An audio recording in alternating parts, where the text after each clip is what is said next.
السلام علیکم ورحمۃ اللہ وبرکاتہ۔ امید ہے سب خیریت سے ہوں گے۔ تو بیان کو وہیں سے شروع کرتے ہیں جہاں سے چھوڑا تھا۔ تو پہلے ہی دن مسلم بن عقیل کے ہاتھ پر 14,000 کوفیوں نے بیعت کر لی۔ آپ نے فوراً سے امام حسین رضی اللہ تعالیٰ عنہ کو پیغام بھیجا کہ آپ فوراً سے پہلے تشریف لے آئیں، جب آپ تشریف لائیں گے تو تمام کوفہ والے آپ کا ساتھ دیں گے۔ اور اس کے بعد وہی ہوا جو کہ پہلے بیان کر چکا ہوں۔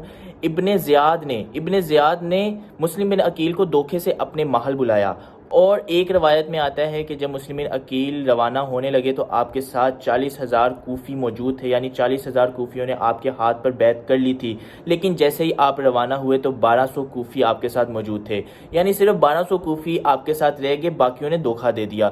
اور جب آپ نے وہاں قیام کیا اور نماز پڑھی تو جماعت میں صرف 500 کوفی آپ کے ساتھ موجود تھے، اور جیسے ہی آپ نے سلام پھیرا تو ایک بھی کوفی پیچھے موجود نہیں تھا۔ تو اس چیز سے اندازہ ہوتا ہے کہ کوفیوں کی بے وفائی کیوں مشہور تھی۔ تو تمام کے تمام کوفیوں نے آپ کو دھوکہ دے دیا، اور آپ اکیلے محل میں داخل ہوئے اور آپ نے شہادت کا مرتبہ حاصل کیا۔ اب دوسری طرف امام حسین رضی اللہ تعالیٰ عنہ کو تو یہ خط پہنچا تھا کہ آپ تشریف لے آئیں۔ آپ نے وہ خط پڑھا اور صرف 72 لوگوں کے ساتھ روانہ ہو گئے۔ ان 72 لوگوں میں خاندان رسالت کی عورتیں بھی موجود تھیں اور بچے بھی موجود تھے۔ اب آپ جنگ کرنے تو جا نہیں رہے تھے، اس لیے آپ نے کوئی لشکر تیار نہیں کیا جو کہ آپ ساتھ لے کر جاتے۔ اب راستے میں ان کو خبر ملی کہ مسلم بن عقیل کو شہید کر دیا گیا ہے۔ مزید تھوڑا سا آگے بڑھے تو آپ کا سامنا حر رضی اللہ تعالیٰ عنہ کے ساتھ ہوا۔ حر رضی اللہ تعالیٰ عنہ پہلے تو دشمن تھے لیکن بعد میں دوست بن گئے۔ آپ کے دل میں بھی خاندان رسالت کے لیے بہت زیادہ محبت تھی، آپ اہل بیت سے محبت کرنے والے انسان تھے۔ تو آپ نے امام حسین رضی اللہ تعالیٰ عنہ کو فرمایا کہ آپ میرے ساتھ ابن زیاد کے پاس چلے جائیں۔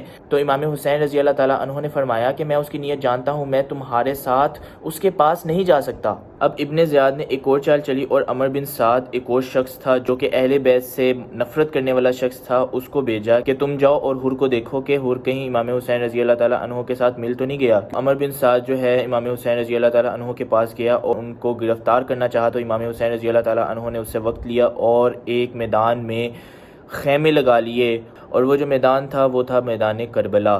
تو جیسے ہی ان کو پتہ چلا کہ یہ میدان کربلا ہے تو وہ فوراً سے سمجھ گئے کہ یہی ان کی شہادت کا مقام ہے۔ ایک روایت کے مطابق وہ پہلی محرم تھی جب آپ نے وہاں پہ خیمے لگائے، اور دوسری روایت کے مطابق وہ دوسری محرم تھی جب آپ نے خیمے لگائے۔ اب شمر جو کہ بہت ہی کمینہ شخص تھا وہ بھی یزیدی لشکر میں شامل تھا۔ اس نے یزیدی لشکر کے تمام افراد کو حکم دے دیا کہ ان میں سے کسی کو بھی، یعنی امام حسین رضی اللہ تعالیٰ عنہ کے خاندان میں سے کسی کو ایک قطرہ بھی پانی نہیں ملے گا۔ اور جو ہی 9 محرم کی رات ہوئی تو امام حسین رضی اللہ تعالیٰ عنہ نے یزیدی لشکر کو کہہ دیا تم رات میں حملہ نہ کرنا، آج کی رات میں عبادت میں گزارنا چاہتا ہوں۔ تو یزیدی لشکر نے ان کو عبادت کرنے دی اور ساری رات آپ نے عبادت میں گزاری۔ آپ نے اپنے خاندان والوں سے کہا کہ تم چاہو تو 2-2 کر کے نکل جاؤ، کوئی تمہیں نہیں پکڑ پائے گا، تم چپ کر کے 2-2 کر کے نکل جاؤ اور یہاں سے کسی قریبی گاؤں میں چلے جانا اور بعد میں اپنے گھر چلے جانا۔ تو آپ کے خاندان میں سے کسی نے آپ کا ساتھ نہ چھوڑا اور آپ نے کہا کہ ایسا پاسبل نہیں ہے، ایسا ممکن نہیں ہے کہ آپ یہاں پہ موجود ہوں اور ہم آپ کو چھوڑ کے چلے جائیں۔ اب جو ہی 10 محرم کا دن چلا تو شہادت کا سلسلہ شروع ہو گیا۔ پہلے تو آپ کے جو قریبی دوست تھے جو آپ کے ساتھ آئے ہوئے تھے انہوں نے شہادت کا مرتبہ حاصل کیا، پھر آپ کے خاندان کے افراد شہید ہونے لگ گئے، اور پھر امام حسین رضی اللہ تعالیٰ کے بیٹے علی اکبر نے آپ سے اجازت طلب کی کہ میں جانا چاہتا ہوں۔ امام حسین رضی اللہ تعالیٰ عنہ نے فرمایا کہ نہیں بیٹا تم رکو، میں چلتا ہوں۔ لیکن علی اکبر نے کہا کہ جس کا بیٹا جوان ہو تو باپ کیوں جائے، میں جاتا ہوں۔ تو آپ تیار ہوئے اور آپ نے اپنے ہاتھ میں تلوار لی اور چل پڑے، اور آپ جیسے ہی باہر نکلے تو آپ ان پر اس قدر حاوی ہوئے کہ جہاں پہ بھی جاتے لشکر کے لشکر گرا دیتے، صفے کی صفیں گرا دیتے، جو بھی آپ کے سامنے آتا تو آپ ان کو گاجر مولی کی طرح کاٹ کے رکھ دیتے۔ وہاں موجود شیمر جو کہ ان کو گائیڈ کر رہا تھا اس نے کہا کہ ایسے تو ہم نہیں ان کو گرا سکتے، اگر اکیلے اکیلے کر کے جائیں گے تو پورا لشکر بھی اگر ان کے سامنے آ جائے تو ہم ان کو زیر نہیں کر سکتے۔ تو آپ نے چاروں طرف سے حملہ کیا، چاروں طرف سے حملہ کیا تو آپ نے چاروں طرف کے لوگوں کو گرا کے رکھ دیا اور وہ آپ کا ایک بال بھی بھیگا نہ کر سکے۔ لیکن 3 دن سے آپ کو پانی نہیں ملا تھا تو پانی کی وجہ سے آپ نڈھال ہو رہے تھے۔ آپ واپس آئے، اپنے بابا جان سے فرمایا، امام حسین رضی اللہ تعالیٰ عنہ سے فرمایا کہ بابا جان اگر ایک گھونٹ پانی کا مل جائے تو تب میں ان کو بتاؤں کہ میں ان کے ساتھ کیا کر سکتا ہوں۔ ایک روایت کے مطابق امام حسین رضی اللہ تعالیٰ عنہ نے اپنی انگوٹھی علی اکبر کے منہ میں رکھی تو آپ کی پیاس بجھ گئی، اور دوسری روایت کے مطابق آپ نے اپنی سوکھی زبان آپ کے منہ میں رکھی تو آپ کی پیاس بجھ گئی، اور اسی طرح پیاس بجھنے کے بعد آپ اگین واپس باہر گئے۔ اس بات کمبخت یزیدی لشکر نے آپ پر تیر برسائے، آپ کو پتھر مارے۔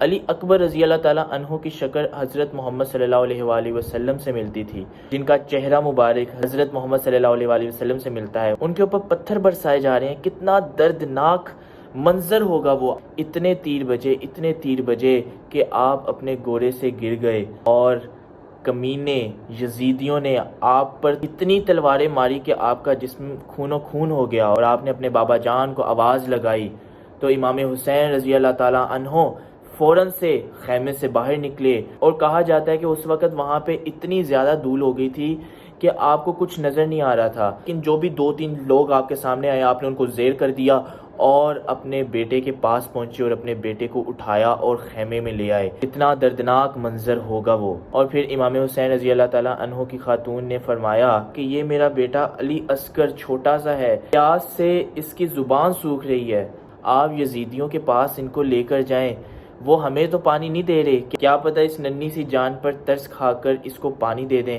تو آپ اپنے بیٹے علی اصغر کو ان کے پاس لے کر گئے اور کہا کہ تم ہمیں تو پانی نہیں دے رہے، کم سے کم اس ننھی سی جان کو تو پانی پلا دو۔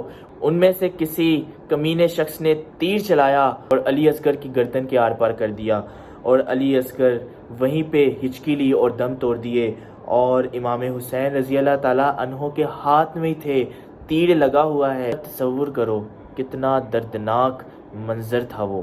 اس کے بعد امام حسین رضی اللہ تعالیٰ عنہ نے خود جانے کا فیصلہ کیا، لیکن حضرت قاسم بن عسکر جو کہ اس وقت صرف 9 سال کے تھے، انہوں نے کہا کہ نہیں آپ رکیں، میں جاتا ہوں۔ 9 سال کا بچہ تلوار لیے میدان میں اترا، اس کو بھی چند گھڑیوں میں شہید کر دیا گیا۔ اس کے بعد امام زین العابدین آیا کہ میں جاتا ہوں، لیکن امام حسین رضی اللہ تعالیٰ عنہ نے فرمایا کہ نہیں بیٹا، اب میری جانے کی باری ہے، اب میری شہادت کا وقت آ چکا ہے، تم بیمار ہو، تم رکو، تم یہاں پہ عورتوں کے پاس رکو، اور تم ہی ہو جس سے ہماری نسل آگے بڑھے گی، اور آج کے دور میں موجود تمام سید انہی کی لڑی سے ہیں، زین العابدین سے ہی ان کی نسل آگے بڑھی تھی۔ تو امام حسین رضی اللہ تعالیٰ عنہ تیار ہوئے، آپ کے پاس حضرت محمد صلی اللہ علیہ وآلہ وسلم کا دیا ہوا امامہ تھا، آپ نے وہ پہنا، آپ کے پاس حضرت علی کی تلوار تھی، آپ نے وہ لی، آپ کے پاس حمزہ رضی اللہ تعالیٰ عنہ کا زرہ تھا، آپ نے وہ پہنا، اور آپ میدان جنگ میں چل پڑے۔ آپ نے ان کو سمجھایا کہ تم کیا کر رہے ہو، تم بہت بڑی غلطی پہ ہو، تم پیچھے ہٹ جاؤ، اگر تو تم جہنم کی آگ سے بچنا چاہتے ہو، تم خود کو جہنم میں دھکیل رہے ہو۔ لیکن ان میں سے کسی نے ان کی ایک نہ سنی، لیکن حر رضی اللہ تعالیٰ عنہ آپ کے سامنے آئے اور آپ نے کہا کہ میں آپ کے ساتھ ہوں اور میں آپ کا ساتھ دوں گا اس جنگ میں، اور آپ نے دوسرے لوگوں سے بھی کہا کہ میں جہنم سے نکل کر جنت کی طرف آ گیا ہوں، اور میں تمہیں بھی دعوت دیتا ہوں کہ تم جہنم سے نکل آؤ اور جنت کی طرف آ جاؤ۔ حر رضی اللہ تعالیٰ عنہ نے امام حسین رضی اللہ تعالیٰ عنہ سے فرمایا کہ اگر میں اب آپ کا ساتھ دوں کیا میری بخشش ہو جائے گی؟ تو امام حسین رضی اللہ تعالیٰ عنہ نے فرمایا کہ تم میرا ساتھ دو تو میں اپنے نانا جان کی شفاعت کا تم سے وعدہ کرتا ہوں۔ حر رضی اللہ تعالیٰ عنہ نے آپ کا ساتھ دیا اور کچھ ہی دیر میں آپ کو شہید کر دیا گیا۔ اب امام حسین رضی اللہ تعالیٰ عنہ اکیلے تھے اور ان کے سامنے ہزاروں کا لشکر موجود تھا، آپ اکیلے شیر تھے اور ان کے سامنے ہزاروں بھیڑ بکریاں موجود تھی، کوئی بھی آپ کو زیر نہ کر سکا۔ اس کے بعد فیصلہ ہوا کہ آپ پر تیر برسائے گئے، اس کے بعد آپ پر تیر برسائے گئے، اور اتنے تیر برسائے گئے کہ آپ کے جسم کا کوئی حصہ ایسا نہ تھا جس پر تیر نہ لگا ہو، اور آپ اپنے گھوڑے سے گر گئے اور زمین پر تشریف لے آئے۔ لوگوں کے ایمان اتنے زیادہ خراب ہو چکے تھے کہ ان کے ہاتھ نہیں رک رہے تھے۔ ان میں سے ایک کمینہ آگے بڑھا، یا تو وہ شیمر تھا یا سنان بن انس، ان دونوں میں سے کوئی شخص تھا جو آپ کے پاس آیا اور اپنی تلوار گھمائی اور آپ کا سر مبارک آپ کے جسم سے جدا کر دیا۔ اس واقعہ سے ہمیں بہت کچھ سیکھنے کو ملتا ہے، تو ہمیں سیکھنا چاہیے۔ آپ نے دین کے لیے خود کو اور اپنے خاندان کو قربان کر دیا، ہمیں بھی کوشش کرنی چاہیے۔ آپ کے اوپر بہت سی مشکلات آئی لیکن آپ نے نماز نہ چھوڑی، ہمیں بھی اس چیز پہ غور و فکر کرنا چاہیے۔ آپ کے اوپر بہت سی مشکلات آئی، آپ نے جھوٹ نہ بولا، ہمیں بھی جھوٹ نہیں بولنا چاہیے۔ تو اللہ پاک ہمیں عمل کرنے کی توفیق عطا فرمائے، اور اس واقعہ کو ہمیشہ یاد رکھنے کی، دل میں بسانے کی، اور غم مصطفیٰ میں غمگین ہونے کی سعادت نصیب فرمائے۔ آمین۔